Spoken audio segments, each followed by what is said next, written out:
Mike Tyson jamoasi 20 yil davomida yashirgan sir. Tarixdagi eng xavfli jangchi. Siz hatto tasavvur ham qilmagan usuldan foydalangan. U Bruklinning eng og'ir tumanlarida pulsiz, otasiz o'sgan. 13 yoshigacha 38 marta hibsga olingan. Uning oldida ikki yo'l bor edi: qamoq yoki mafiya. Ammo u bir murabbiyni uchratdi.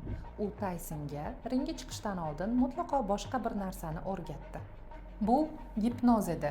Taysonning o'zi tan olishicha, undagi o'ta ishonchli va shafqatsiz jangchi aynan gipnoz yordamida uyg'otilgan.